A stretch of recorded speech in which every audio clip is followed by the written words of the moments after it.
गिरफ्तारी और 30 दिनों की जेल पर पीएम सीएम और मंत्रियों को हटाने वाले विधेयक पर हैदराबाद सांसद ओवैसी ने सवाल खड़ा किया है। उन्होंने पूछा कि सारी सरकारी एजेंसियों की नियुक्ति और तैनाती केंद्र सरकार के आदेश पर होती है।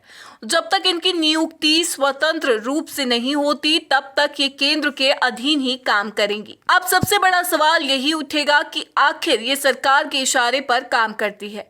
इतना ही नहीं, ओवैसी ने संविधान का हवाला देते हुए पूछा कि मंत्रिपरिषद के परामर्श पर काम करने वाले राष्ट्रपति प्रधानमंत्री को कैसे हटा सकते हैं।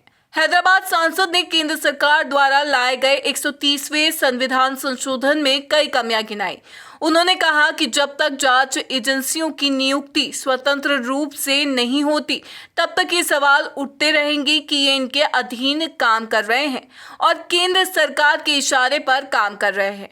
यूपीए के टाइम पर भी ऐसा ही था। दूसरी बात यह है कि आप हमारी पुलिस में ही देख लीजिए, एसआई से लेकर डीजीपी तक सभी पुलिस कर्मियों के ट्रांसफर से लेकर नियुक्ति नेताओं की सहमति या फिर उनकी पसंद के आधार पर ही होती है, चाहे वह जाति के आधार पर हो, क्षेत्र के आधार पर हो। ऐसे में ये सवाल उठेगा ही कि वह किसके इशारे पर काम कर रहे हैं। हैदराबाद सांसद ने इस बिल के चलते संविधान में टकराव की स्थिति बनने की स्थिति को भी बताया। उन्होंने कहा, संविधान में आर्टिकल है कि राष्ट्रपति मंत्रिपरिषद के परामर्श के आधार पर काम करता है और ये बिल ये कह रहा है कि राष्ट्रपति प्रधानमंत्री को इस्तीफा करवाएगा।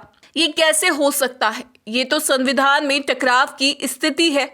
आप जमीनी हकीकत पर आइए कि क्या कोई राष्ट्रपति प्रधानमंत्री को इस्तीफा दिलवा सकता है? आपको बता दें कि केंद्र सरकार द्वारा संसद में लाए गए 130वें संविधान संशोधन में ये प्रावधान है कि अगर प्रधानमंत्री, मुख्यमंत्री या कोई मंत्री किसी गंभीर अपराध के तहत 30 दिनों के लिए जेल में रह लेता है तो ऐसे में उसका अपराध सिद्ध न होने की स्थिति में भी उसे पद से हटाया जा सकता है।